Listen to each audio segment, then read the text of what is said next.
Hello bachcho, let's read the question. And question says, which of the following statements was not explained in the cell theory given jointly by Skeldon and Swan? So question में पूछा गया है कि जो नीचे दी गई statements हैं उसमें से क्या एक्सप्लेन नहीं किया गया है सेल थ्योरी में जो दी गई थी by these two scientists Schleiden and Schwann. So हमें चार दिए गए ऑप्शन में से करेक्ट ऑप्शन बताना है। की कॉन्सेप्ट सेल थ्योरी। सो जो सेल थ्योरी थी ये बायोलॉजिकल हाइपोथेसिस था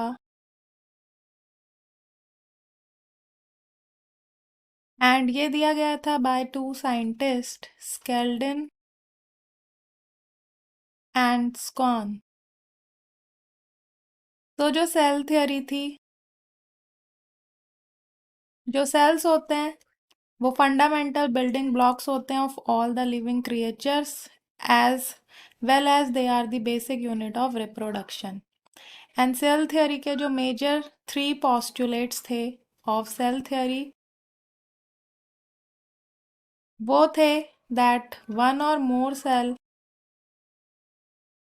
make up every living entity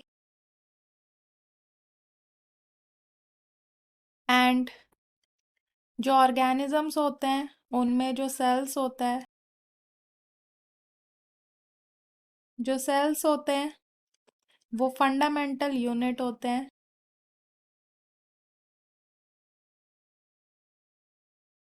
of structure and organisation.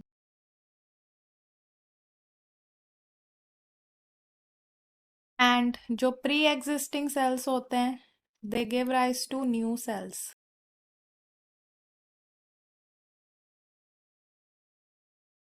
New sales.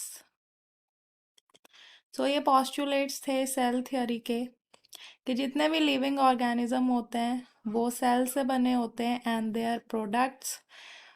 And जो सेल होता है वो स्ट्रक्चरल एंड फंक्शनल यूनिट होते हैं ऑफ लिविंग ऑर्गेनिजम्स एंड जो प्री एग्जिस्टिंग सेल्स होते हैं वो बनाते हैं न्यू सेल्स। सो ये थी सेल थ्योरी के पोस्टुलेट्स एंड ये सेल थ्योरी जो थी ये दी गई थी by two German scientist in 1839 में, स्केल्डन एंड स्क्वान द्वारा। सो यहाँ पे जो ऑप्शन दिए गए हैं उसमें फर्स्ट है that all living organisms are composed of cells and their product. So ये एक्सप्लेन किया था सेल थ्योरी ने। एंड बी है formation of new cells. So this is the correct answer to this question क्योंकि ये explain नहीं किया गया था कि कैसे न्यू सेल्स जो हैं वो फॉर्म होते हैं, ये एक्सप्लेन नहीं किया गया था in this cell theory. C है that cell is the structural and functional unit of living organism. So ये भी एक्सप्लेन किया गया था and D is none of the above. So ये भी incorrect. So the correct option is option number B.